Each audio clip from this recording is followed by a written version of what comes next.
Como especialista en ciencia política, su mirada acercó al público un análisis original y creativo de la política, a través de los films de grandes maestros del cine.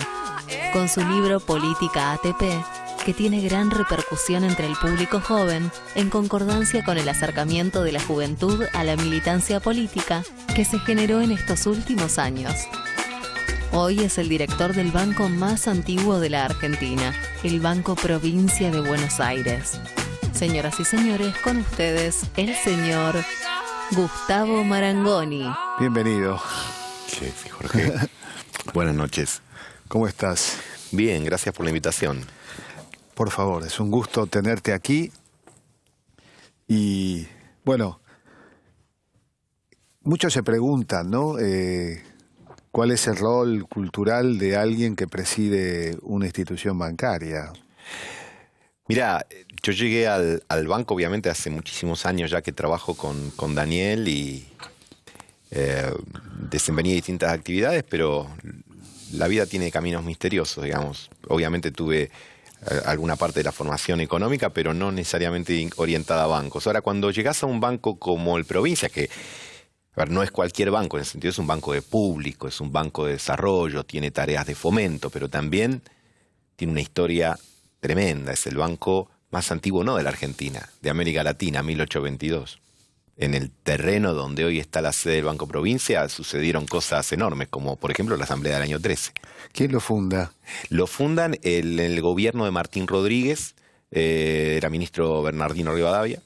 Y el banco, bueno, se crea con una serie de orientaciones que después, en parte por la guerra con el Brasil y por otras circunstancias, se ven desviadas, préstamo Lavarin y un montón de cosas.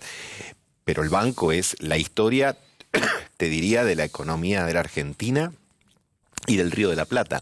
Cuando estuve en Uruguay hace poco, el presidente del Banco del Uruguay me dio un cuadrito con el primer billete emitido de Uruguay, que fue emitido por el Banco Provincia de Buenos Aires. Claro, hay que recordar que la banda oriental, que todavía no se llamaba como Uruguay ni era independiente, formaba parte de las Provincias Unidas, ¿no? Exactamente, pero ya cuando luego es independiente, a partir de 1828, emiten su dinero aquí, con el Banco Provincia, con una leyenda muy pequeña que decía: aquel que falsificar este billete será fusilado. Sí, se ve que eran más drásticos respecto a la falsificación. Es un poquito más duro que In God We Trust.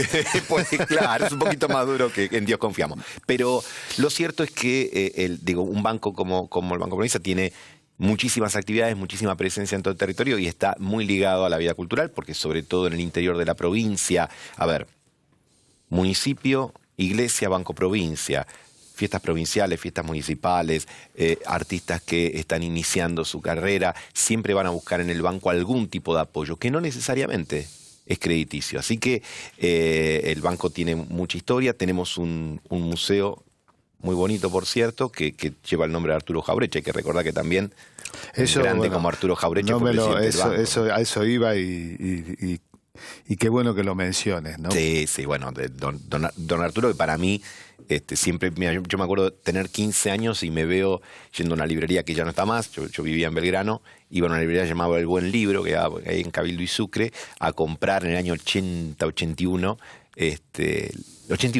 las polémicas de Jaureche, ¿no? Que eran una serie de 3 libritos que recopilaban una serie de anécdotas o de pequeños escritos de él. Y bueno, la verdad que después, con el paso de los años, estar en el mismo lugar que tuvo don Arturo, que fue su única responsabilidad pública hasta ya el 73, que tuvo en Eudeva, pero fue 3 años y un poquito más presidente del banco, con Mercante como gobernador. tuvo una acción muy prolífica. Hay que recordar que ese fue el momento, o sea, fue bajo la gestión de Jauretche, Mercante y obviamente en la presidencia de Perón, donde el Banco Provincia se hace público 100%, porque todavía tenía...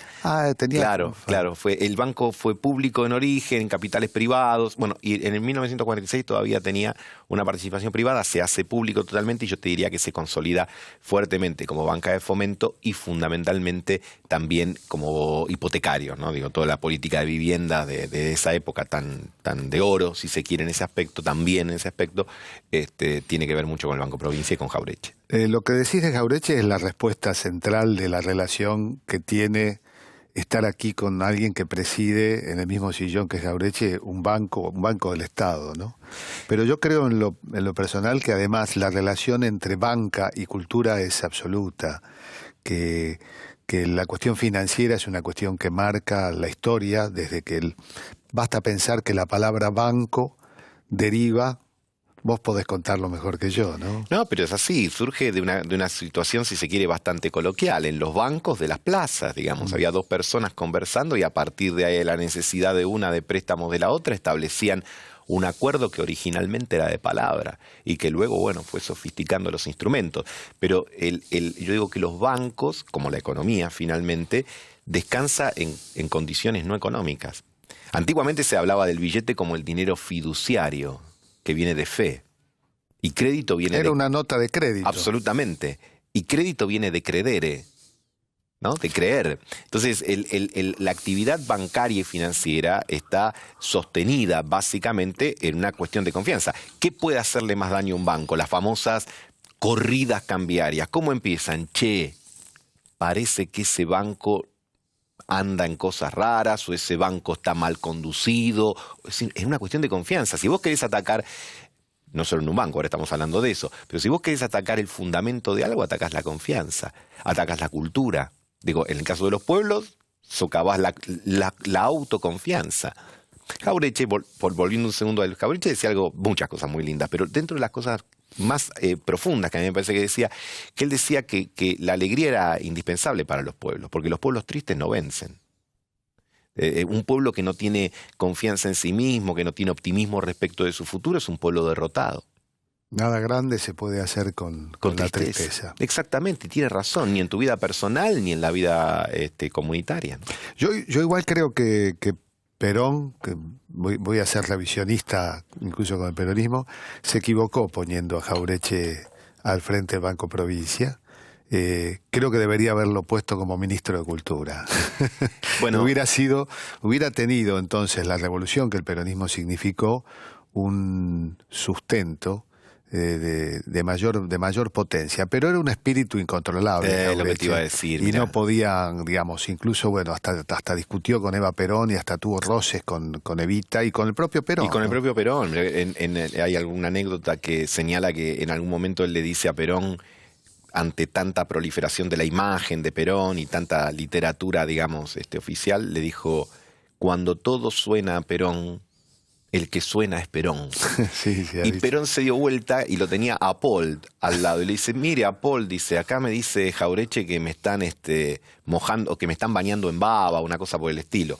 Pero lo cierto es que hasta 1950, en enero, que renunció don Arturo al banco, después entró en un periodo, fíjate, a mí me parece muy ejemplar por esto, entró en un periodo donde hasta inclusive fue perseguido por algunos funcionarios peronistas. Lo sé, sí. Y sin embargo, en el 55, cuando se da el golpe, que él podría haber dicho, bueno, ahora me voy a vengar de las pequeñas cosas, privilegió lo grande. Privilegió el hecho de que aún con los errores o con los defectos, él sabía que era un proyecto estratégico para la Argentina, que había beneficiado a los trabajadores, que realmente había privilegiado lo nacional, que era siempre su principal preocupación, y no dudó, por supuesto, un instante, no solo en defender al gobierno y al gobernante ya exiliado, sino también todas las políticas implementadas, y se convirtió el plan Previ, el retorno a coloniaje, el medio pelo. La mayor parte de su obra está escrita en la lucha. En la resistencia, absolutamente. Sí. El medio pelo. Y es cierto que fue, bueno,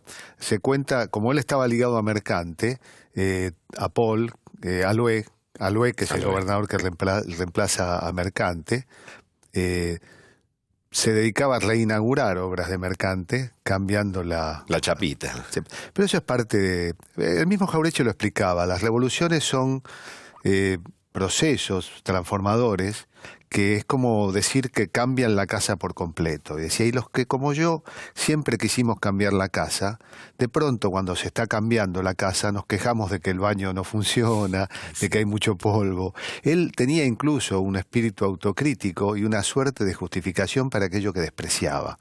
Él despreciaba la obsecuencia, despreciaba la inescrupulosidad, pero entendía que los procesos de transformación son convocantes incluso para espíritus no demasiado puros o almas no demasiado limpias como uno muchas veces idealiza los procesos de cambio, ¿no? Pues es que esto que decís era un alma indómita, rebelde. Yo tengo un cuadro que no es mío, es del banco, pero lo tengo en mi despacho, eso quiero decir, que es un campodónico, que está Jauretche con esa mirada de esos ojos así tan penetrantes y gatunos y esas cejas marcadas. Diabólicas. Y lo hizo como al lado de un Martín Fierro campodónico, es una belleza esa obra, ¿no? Y con un puñal así en la mano el gaucho. Pero así era don Arturo. Y vos sabés que, por ejemplo, una de las cosas que hizo fue darle un préstamo al diario La Prensa. Antes de ser Con Gainza Paz al frente. Exactamente. Vos fijate, y todos sabemos lo que opinaba Jauretche de La Prensa, digamos, una de las onceras argentinas, aunque el manual de las onceras es posterior, era lo dijo La Nación, lo dijo La Prensa, ¿no? Pero sin embargo, no dudó en tener ese tipo de gestos. Entonces digo, es una personalidad importante, atractiva, y sobre todo una cosa, hoy se diría de Jauretche, es un divulgador, ¿no? Y él decía lo mismo, que a él no le gustaba que le llamaran ni intelectual, ni parasociólogo, ¿no? Ni todas esas cosas. Él decía, yo soy un parasociólogo, decía él. Pero me parece que es alguien que tiene vigencia y que a mí me alegra ahora que los chicos lo lean, porque tiene una forma muy coloquial de hacer llegar pensamientos profundos de una manera muy simple. Y yo creo que a veces hay algunos que creen... hay indudablemente problemas que requieren un nivel de abstracción importante, pero hay otros que requieren de una gran pedagogía para hacerlo accesible a las mayorías, porque si no termina siendo un código encriptado donde 4 o 5 se reúnen a solazarse de los lenguajes que tienen y de los autores que leyeron, pero no les interesa que otros sumen lo propio. Y él siempre tenía ejemplos muy, muy sencillos, muy de campo, ¿no? Gustavo, precisamente me llevas a la cuestión de que, bueno, yo no te, digamos, formamos parte del mismo proyecto. Yo en algún momento fui funcionario en La Nación, vos estás en la provincia de Buenos Aires, en un lugar tan importante, y me sorprendió gratamente saber que en el sillón de Jauretche hay alguien con esa misma capacidad de relacionar la política, el pensamiento, el intelecto con la capacidad de divulgación, ¿no? Y un poco me estoy refiriendo concretamente a tu libro, Política ATP, apta para todo público, que es un ejemplo de cómo alguien... Vos sos politólogo. Sí. En primer lugar, qué buena idea que haya un politólogo al frente del banco, sin desmedro de los contadores, de los economistas, de los administradores, ¿no? Pero a veces la economía es demasiado importante para dejarla en manos de los economistas. Digamos, pero a ver, la idea, como el nombre lo señala, es hacer una política apta para todo público. A ver, es un libro donde trato de explicar conceptos propios de la política, de la ciencia política, a partir de fragmentos de películas, de diálogos de películas, pero traté de elegir películas que hayan sido vistas por el gran público, no películas de culto, películas a lo mejor muy de nicho, diría. Pero también surge de algo que a lo mejor puede ser una preocupación común o una característica común. Yo tengo 49 años. Yo creo que somos, los que tenemos esta edad, si se quiere, los últimos integrantes de la generación de la imprenta. Es decir, yo hace 25 años que doy clases en la universidad y los chicos siempre tienen la misma edad, porque yo estoy siempre en segundo año de la carrera, así que cada vez se alejan más de mí, ¿no? Digo, ellos siguen teniendo 22 y yo tenía 30, 35, 40, 45, 49. De hecho, ya tengo una hija que hasta egresó y ya... ¿Y qué ves? Que ellos son de la generación de las pantallas, de las imágenes. piensan y hablan en imágenes. Nosotros invertíamos mucho tiempo en leer libros y de hecho, más allá de que ahora estoy incursionando en los libros electrónicos, en el libro electrónico, que es bastante cómodo, pero amo el libro de papel y no puedo leer sin una viroma al lado, pero mi cultura está formada, mi cultura, mi formación, o sea, está dada por la literatura, por los libros. Los chicos, las nuevas generaciones, tienen pantallas. Yo te diría que hay 4 o 5 pantallas en la vida de los chicos. La tele, la computadora, las tabletas, los teléfonos smart, las PC, es decir, son pantallas. Entonces, tenés que encontrar, para inclusive llevarlos al libro, a lo mejor referencias sobre imágenes, porque si querés entrar al libro, si vos decís, mira, vamos a hablar de la poética de Aristóteles, a un chico que pueden tener vocación por la política, decís, oh, no, es un plomo. Decís, pero pará, ¿vos viste Indiana Jones? Sí, ¿por qué tiene que ver con Aristóteles? Bueno, todo tiene que ver con todo. O, por ejemplo, le explicás que la estructura de Google, del buscador de Google, es la tipología que hacía Aristóteles sobre la clasificación de las cosas. Bueno, vamos a ir a un corte, pero creo que ya a esta altura se dan cuenta por qué estamos en Puerto Cultura, hablando de pensamiento, hablando de filosofía y hablando de cine, con el presidente del Banco Provincia de Buenos Aires, del Banco de la Provincia de Buenos Aires, Gustavo Marangoni.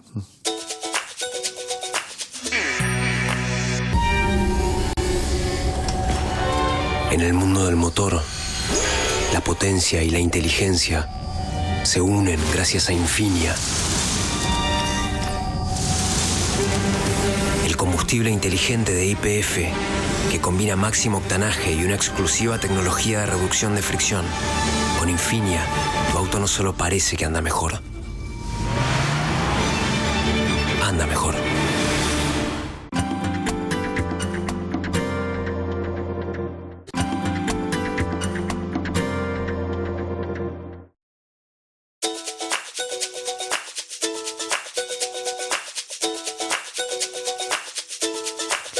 Bueno, yo ya voy descubriendo que son tantas las cosas que deberíamos hablar, sobre todo, a ver, solamente con este libro podríamos estar en 4 programas. Vos sabés que me pensaba, ¿no? Bertolt Brecht escribió alguna vez que peor que robar un banco es fundar un banco. Creo que hay que hacer, bueno, en primer lugar, 12 comentarios en torno al tema. Yo hago los míos, vos harás los tuyos. El primero de ellos es que habría que diferenciar entre banco del Estado, que tiene una función bien aplicada, y banco privado. Y en segundo lugar, que no podemos vivir sin bancos. No hay un horizonte visible, no capitalista, sin bancos, ¿no? El problema fue precisamente cuando los bancos cerraron sus puertas, bloquearon sus puertas y dejaron de cumplir. Y cumplieron la premisa de Brecht, que es, se transformaron en ladrones, digamos, en captores de los ahorros. Mira, acá hubo un concepto que a lo mejor para nosotros es familiar y para otros va a resultar menos familiar, me refiero a lo mejor a los más jóvenes, pero que describió perfectamente aquello de la patria financiera, ¿no? Estamos hablando de Martínez de Oz, de todo un proyecto que a lo mejor estaba pensado. Mira, finalmente, y había películas, por ejemplo, Plata Dulce, una película extraordinaria de la Argentina que hay que verla, Federico Lupi, De Gracia, Gianni Lunadei, pero digo, la idea de que vos podés generar riqueza de la riqueza sin producir ni trabajar.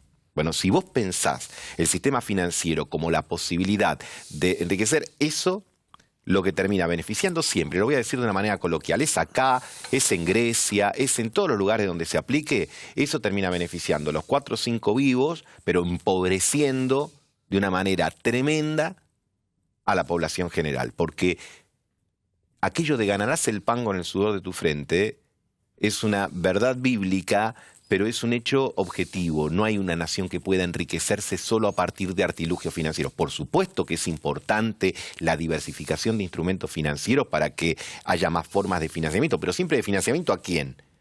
A las empresas y después a las familias. Pero eso es poner las cosas adecuadamente. El caballo adelante, el carro atrás. Cuando vos pones el carro adelante, no va a salir bien. Y lamentablemente, nosotros en la Argentina conocimos muchas veces aquello de esto es un viejazo, pero vos a lo mejor te vas a acordar, pero Tito Baratito y Máximo Carelli, había una publicidad en la época del Proceso que decía, ¿cuál era la esencia? Mirá, que nadie regule nada, que nadie controle nada, porque todo se acomoda solo en la vida. Entonces, dejá que porque si vos regulás el mercado de trabajo, lo que vas a hacer es destruir el trabajo, dejá que se armonice solo.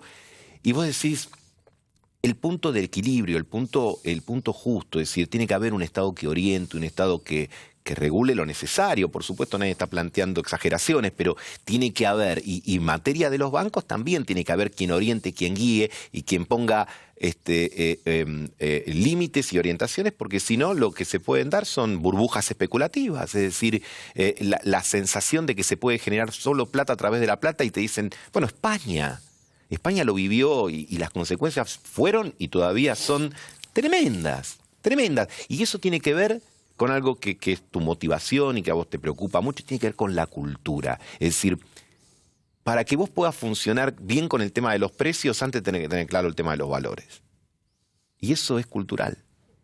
Y el capitalismo, que es un sistema económico global y hegemónico, que duda cabe, pero tiene que tener adaptaciones, y este es un término muy jaurechiano, ¿no? Jaureche decía, no tenemos que adoptar, tenemos que adaptar. ¿Y adaptar a qué? A tu propia cultura, a tus valores, a lo que vos pretendés que sean las reglas de convivencia sobre las cuales se va a regir la comunidad, que tienen que ver con tus usos, con tus costumbres, con tu historia, con tus tradiciones, con tu forma de ver, con tu lugar geográfico, porque la tierra tiene mucho que ver con la forma en la que uno piensa, con la que uno diseña las cosas. Entonces me parece que bueno, son enfoques como para reflexionar. Vos sabés que vos decías, hablabas de las semejanzas entre la palabra, bueno, el origen de la palabra banco, y tiene algunos orígenes virtuosos, pero otros no tanto. Hay una palabra que es trapisonda. Trapisonda. Sí. Y que tiene un origen, la menciona Cervantes en el libro El Quijote de la Mancha, cuando habla de que sueña Quijote con ser emperador de Trebisonda o Trapisonda. La palabra trapisonda, que significa trampa, que significa engaño, que significa enredo, viene de la ciudad de Trebisonda, que viene de la palabra trapisos, que viene de la palabra mesa y que refiere al rol que la ciudad cumplía como lugar de tránsito de intercambio financiero. Sí. O sea que hay una relación profunda entre negocios financieros y trampa, así como la hay entre otras relaciones virtuosas, que son crédito, interés, protección del ahorro, construcción de viviendas, fomento de la industria. Mira, yo creo que el capitalismo ha tenido sucesivas etapas y las seguirá teniendo, ¿no? El capitalismo mercantil, luego el capitalismo industrial. Ahora estamos en una suerte de instancia del capitalismo que hace un eje muy importante en el tema del consumo. Obviamente no está nada mal, está muy bien que la gente pueda consumir, etcétera, pero a veces es en desmérito del rol productor, creador y generador que nosotros tenemos. Entonces, yo creo que también ahí hay que hacer una suerte de democratización de la oferta, es decir, del emprendedorismo, pero no solamente del emprendedorismo como una idea de generar negocios rentables, la idea de estimular en nuestra gente la capacidad de crear cosas, de producirlas, y yo creo que ese es un punto importante, que tanto las políticas, que el sistema financiero, como las políticas educativas, etcétera, lo que busquen finalmente es estimular la capacidad creativa de un pueblo, que en algunos casos tendrá una consecuencia de negociación económica, pero en otras es estrictamente la creación, la literaria, la cinematográfica, todo lo que tiene que ver con aquello que realmente te va a completar. A veces en estas eras que algún filósofo francés llamó la era del vacío, o algunos plantean una sociedad en la cual luego de la muerte de Dios anunciada por Nietzsche está la muerte del prójimo, entonces estamos todos solos o somos solo individuos que consumen. Me parece que siempre llegamos a la conclusión que uno se alimenta y le da justificación a su existencia en cosas diferentes y más profundas. ¿Vamos al cine? Vamos. A ver, ¿qué relación? Bueno, acá tenemos en la tapa del libro Política TP a Marlon Brando. Sí, ¿no? El padrino, exacto. Y bueno, la elegí muy particularmente esa. Está estructurado todo el libro en capítulos donde hay una relación entre una película y, diría yo, pensamiento filosófico y pensamiento político, pero que van de la mano. Sí, porque, obviamente. Por ejemplo, ¿qué lección de filosófica o de ciencias políticas obtenemos viendo El Padrino en su primera versión? Varias. En primer lugar, ahí en la tapa, esa famosa escena donde a Don Corleone lo va a ver Bonacera, ¿no? Amerigo Bonacera. Al comienzo de la película. El comienzo de la película. La película empieza con una placa negra y una frase talismánica para la cultura norteamericana. Yo creo en América. América, como Estados Unidos, ¿no? Digo, yo creo en América. Así empieza la película. Lo que le dice este hombre, Bonacera, que es un dueño de una casa mortuoria, una casa de sepelio, dice, le va a contar al padrino que su hija, que era muy bella, etcétera, es golpeada y casi abusada, aunque ella defendió su honor, dice él, por dos muchachos. Y dice, yo creo en América. Y yo, ¿qué hice? Yo fui a la policía. Y los detuvieron, y fui a la justicia, pero la justicia los dejó libres. Entonces le va a pedir que se haga cargo. Claro. Y yo digo, bueno, a Bonacera le falló el Estado. Es decir, a Bonacera le falló el Estado. Y cuando te falla el Estado, podés elegir la resignación o podés buscar alguna alternativa paralela que también tiene valores similares al Estado, porque si algunos recuerdan, y todos los que vieron El Padrino sé que la vieron muchas veces, pero recuerdan cuando él va y le habla al oído, porque lo que le va a pedir al oído es lo que todos presumimos pero no escuchamos, que mate y él le dice no, porque fíjate que hasta tiene código, dice no, dice yo no soy un vulgar asesino, dice y ellos no mataron a tu hija.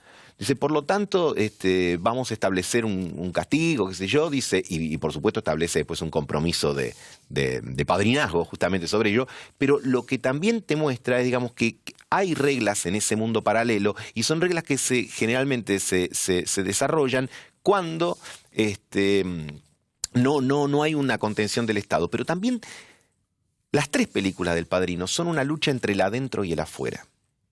Es decir, la obsesión de Marlon Brando es que uno de sus hijos, Michael, es decir, Al Pacino, el que era militar, héroe de guerra, etcétera, se quede afuera de eso. Él quería blanquear su familia. Claro, acá, si querés, hasta podés hacer un emparentamiento, por supuesto, como todo emparentamiento subjetivo, algo caprichoso, con el concepto de acumulación primitiva de Marx. Marx decía, mira, generalmente cuando vos analizás una gran fortuna y vas al origen, te vas a encontrar Bueno, vamos a ir a Kennedy, por ejemplo. Bueno. Que John Fitzgerald Kennedy es hijo de una familia donde el futuro se le auguraba al mayor, que muere en la Segunda Guerra, y el padre era un contrabandista de la ley seca. Jack Kennedy, que llega a ser, además, filonazi. Sí, que llega a ser de embajador. Origen irlandés y embajador en Inglaterra. Por supuesto. Entonces, ¿qué es lo que buscan esas familias?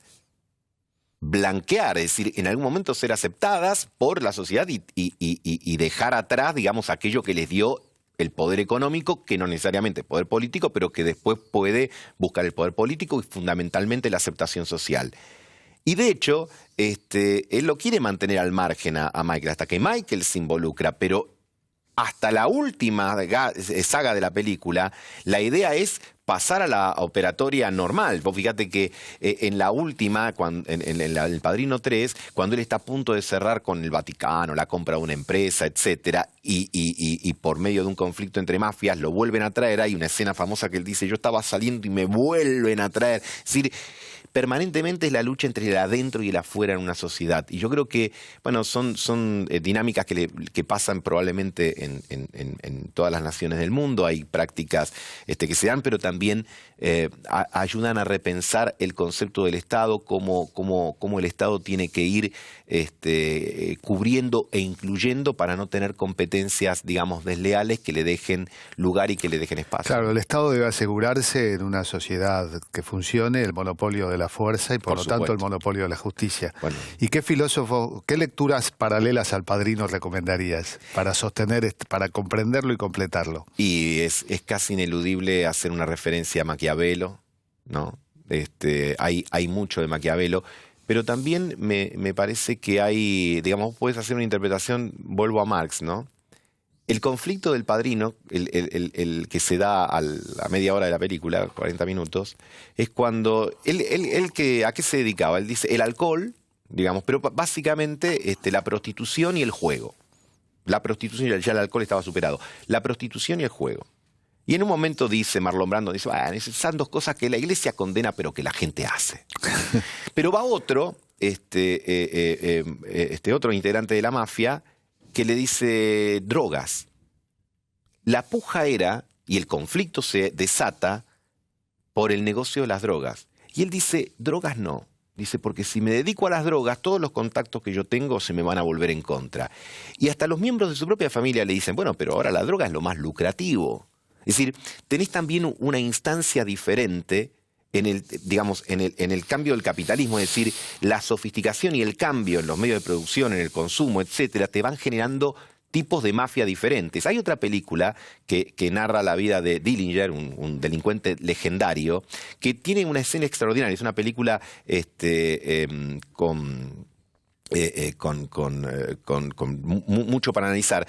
Dillinger era un asaltante de bancos del clásico que se ponía el mostrador y ponía el revólver. Entonces, en un momento la policía lo persigue, se hace muy famoso, todo el Estados Unidos se moviliza para buscarlo y él se refugia con otros mafiosos y el mafioso lo hace pasar a un lugar donde estaba lleno de teléfonos. Y le dice, ¿sabes lo que es todo esto? Era juego clandestino. Dice, ¿sabes cuánto gano yo con esto en una hora? 30 veces más de lo que vos ganás con cada robito de banco que te haces. Y se cambió. Entonces, ¿qué te marca? Que a medida que cambia el sistema de producción, que a medida que cambia el modo de acumulación del capital, el modo de generación y también lo simbólico que está asociado a eso, van cambiando las formas delictivas.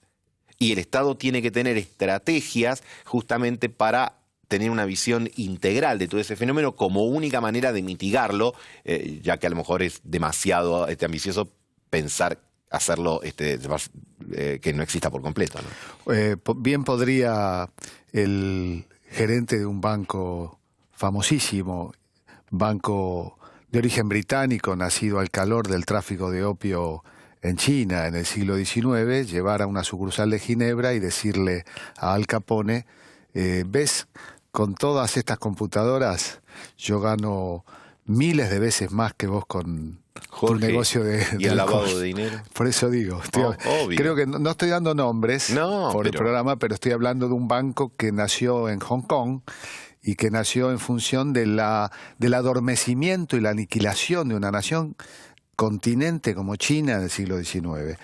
Vamos a seguir hablando porque no solo hay referencias entre el cine, el pensamiento, la filosofía y la política, sino también en este presente, no inmediato, sino en el presente de esta crisis que estamos viviendo en el mundo desde hace algunos años.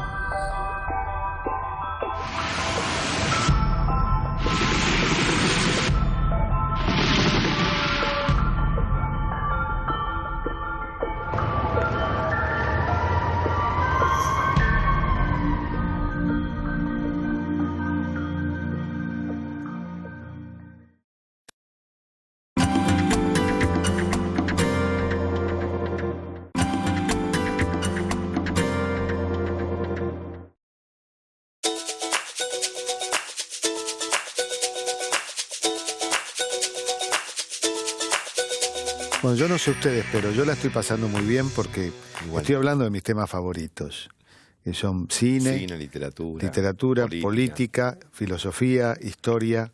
En el libro Política apta para todo público, haces referencia a muchísimas películas de Hollywood. Y hay que reconocer, a mí la lectura, yo que soy un anti-Hollywood, vos sabés que Keynes también. Keynes, que tuvo mucho que ver con la economía, una vez escribió, voy a decir solo la frase, muerte a Hollywood. O sea, si queremos proteccionismo lo vamos a encontrar en Estados Unidos contra Inglaterra y en Inglaterra con Estados Unidos. Sobre todo Inglaterra culturalmente, que por tener el mismo idioma, hasta que abrochó con Hollywood, el cine inglés padecía a Hollywood. Digresión al margen.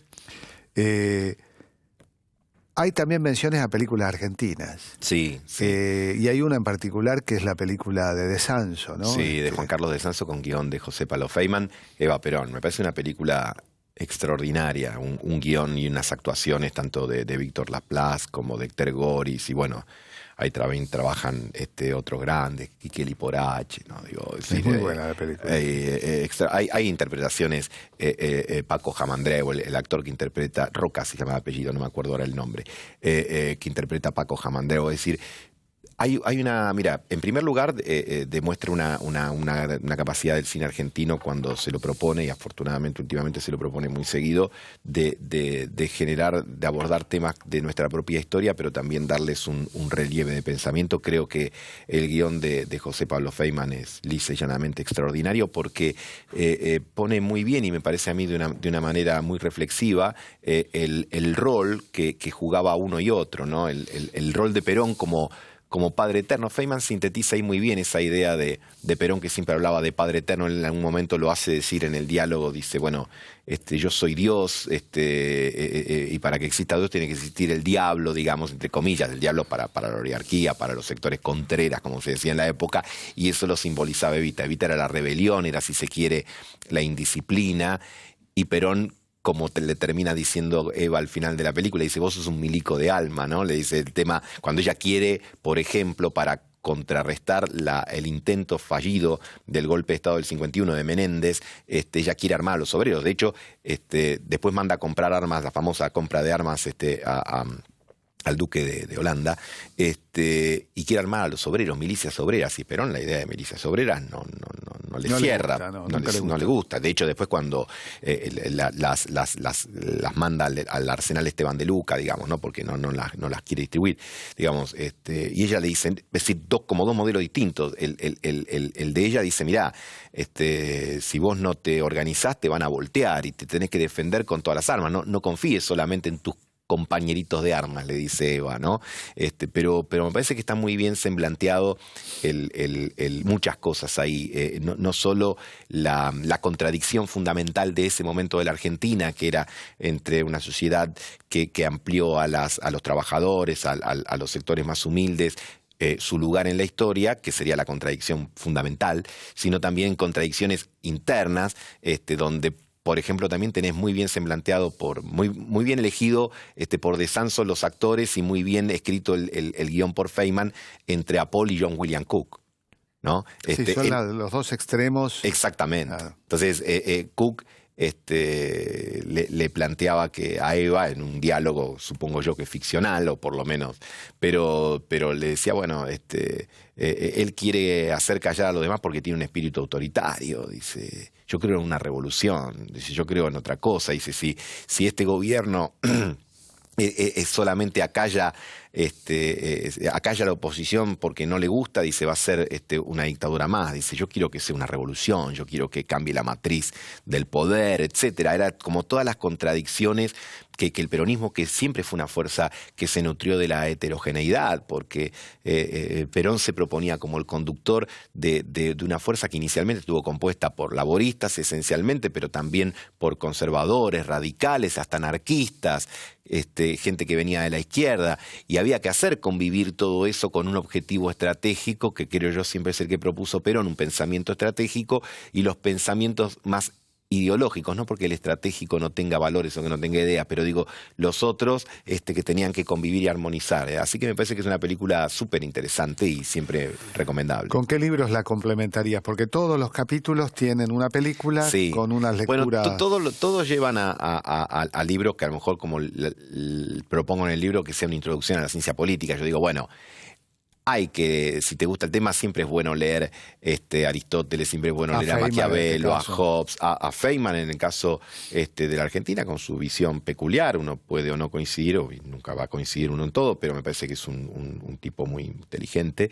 Y bueno, tenés a clásicos, y tenés también a autores más modernos. Creo que también es bueno leer autores como Giovanni Sartori, que es un politólogo extraordinario italiano, pero que también reflexiona en la última etapa de su vida sobre el tema de los medios y sobre el tema de la sociedad de los espectadores, y después otros autores que tratan la democracia de audiencias más que la democracia de ciudadanos, el impacto de los medios en la sociedad. Evidentemente, cuando uno analiza por qué antes la política era la hegemonía de los militares y los abogados, bueno, porque se basaba más en la fuerza, en la interpretación de la ley.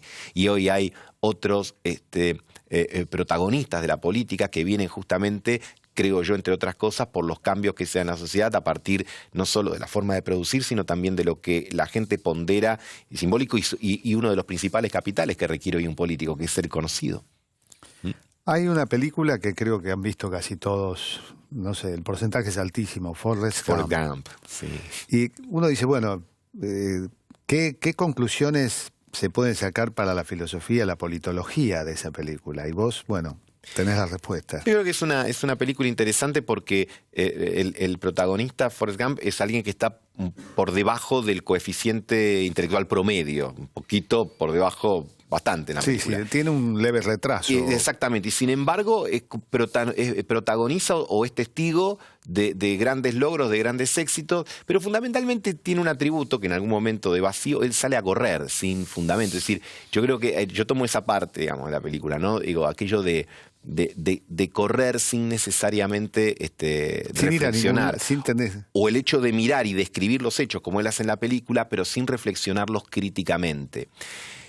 Y en primer lugar, yo ahí hago alguna referencia a Heidegger, ¿no? Heidegger tiene entre su obra interesante, tiene un libro que se llama justamente ¿Qué significa pensar? Y él dice, pensar es parar, pensar es detenerse. Etimológicamente, pensar, no puedes pensar corriendo. Y esta sociedad, digamos, que permanentemente tiene una suerte de inmovilidad frenética, digamos, donde todos estamos permanentemente haciendo cosas y sentimos la velocidad de hacer muchas cosas, pero la velocidad. Heidegger decía otra cosa también, en esta época donde el tiempo solo es rapidez.